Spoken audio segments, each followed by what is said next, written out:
Hello, this is going to be a different type of video. The screen's going to be completely dark, and it's going to be just a little bit of thing that you can listen to go to sleep. But good morning, good afternoon, and good evening.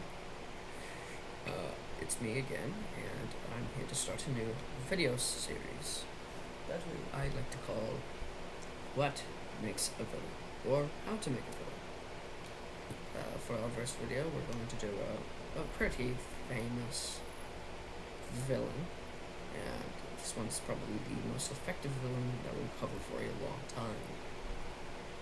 You know him, you love him. Count Bleck's Master of Dimensions, Pleaser of Crowds, Dimentio. Dimentio is a paid mercenary. That means he just goes for freelance, basically. He goes for whoever hires him, and he does their bidding. But he knows a little bit more than the average Joe Schmo. And this is where I bring you to my first point: mystery.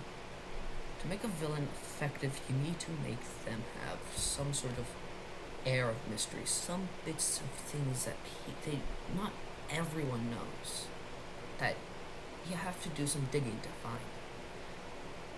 That's what makes Dimentio such a good character and an even better villain. You don't know really anything about him until the very end of the game, and even then you still don't know much about him. And you don't know if he's on your side, or if he's on their side, on the villain's side. You don't know. Sure, he does some evil things. He makes an entire boss that to fight. He sends you to hell. But it's only that when he kills you, that you can actually get another one of the pure hearts. It's good writing. And this is going to be an obvious thing. You gotta write your characters good. You gotta write your villains good. If you don't write them good, you don't have a good villain. It's basic, simple. It's just simple. You gotta have good writing. Apologies, I'm going to be looking something up real quick.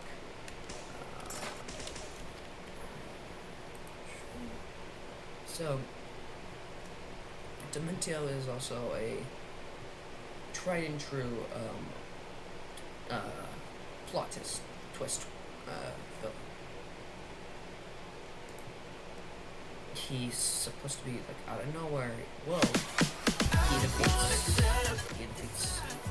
the main villain. It's surprising. I'm pretty sure. Wait, actually, I don't know if this is copyrighted, so.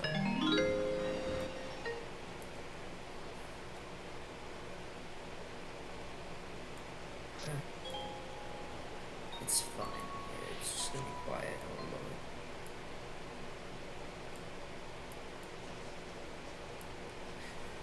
Dimentio,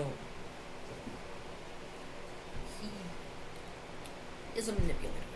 If you don't manipulate as a villain, you don't really do things. You didn't write a good villain. What he does is he gets you to defeat Count Bleck. He can't destroy him himself, not with the power of the pure hearts, since he doesn't have them. But you do. And with them gone, then he can use the dark heart with no one to contest him, making it so that there's an air of nothing, incompetence, that you can't do anything. And with that, it makes it a good ass villain. Having the air of mystery and deception, two very good components. But another one is, intention. If you don't have a good intention for your villain, you don't have a villain. His intention is similar to Count Bleck's: to destroy all universes. Unlike him, he doesn't want everything to go away. He just wants to rewrite it so he can be the king of all universes. That's, yes, a tropey intention, but he hides it. And he stops other people's intentions. Count Bleck, he wants to stop. because he found it out. He's some sort of anti-villain. And it's just excellent writing. Again, going back to this, writing is very important for your characters. Making it so that they have an air of urgency and relatability is good for all characters, especially for villains. Making it so you can feel their intentions, feel their motives, feel for them. That's important.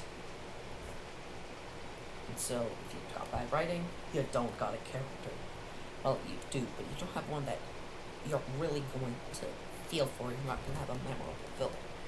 This is to help you with making memorable villains for mostly D&D. I'd say. This is probably going to be the most helpful. And another thing that is important that Dimentio does flawlessly is seeming all-powerful. Futility is the word that I would describe the feeling of watching or being the person playing the final fight in Super Paper Mario. Because you have nothing. At the start of the fight, he's immortal. You can't do any damage to him, and he's a god, basically. And there's nothing you can do. Until the power of the pure arts comes back, he is able to complete his goals. And D&D, I'm actually doing a D&D session using a lot of very new characters. But the main villain that I did, he has the air that he's already conquered multiple universes. He's already a god. And he's basically immortal. He's playing with my players, effectively trying to give them to give up or to join his side. Having your villain be immortal for the most part until some other outside force comes is great writing. Again, do good writing. This is the most important thing that you need to do. Is write good. You can't have a good villain if he's got poor writing. So, just write your characters good. Just in any situation, just write your characters good. And he gives you a sense of futility. You're basically nothing until those pure arts come back. Just then, the fields are balanced. Dimentio is also incredibly intelligent. Make your villains intelligent. Know what they're doing. Make sure so that they plan what they're doing. Just make them be good. Good mastermind. If you have a genius as your villain, he'll be able to outsmart your the protagonists. Be able to get them confused. Try and study different things. And this is just not saying that you should make it so that all your villains are exactly rip-offs of Dimentio. No. He has flaws too. He's kind of cookie cutter. His plot twist is a little bit lacking. And his goals are pretty decently not that fleshed out. But then there's also my final point before I wrap up this video. He has a sense of immortality, if that makes sense. Even after he dies, he controls the power of the Dark Heart, making it so that this lasting feeling of destruction is in the air. And I actually forgot about this point. My true final point. Make your villain, your motives for your villain be destructive. Make it so that if it feels like the villain, if he were to succeed, super bad things happen. Albeit on a minor scale, if you're having a D&D session that's more minor, or if you're having a larger one, planetary, universal, multi-dimensional. Just make your villain have an air of danger and apocalyptic outcomes. And with that, that's how you make a villain. thank you, and I hope you watch more of these videos when they come out. And good night. Good morning, good afternoon, good evening, and good night.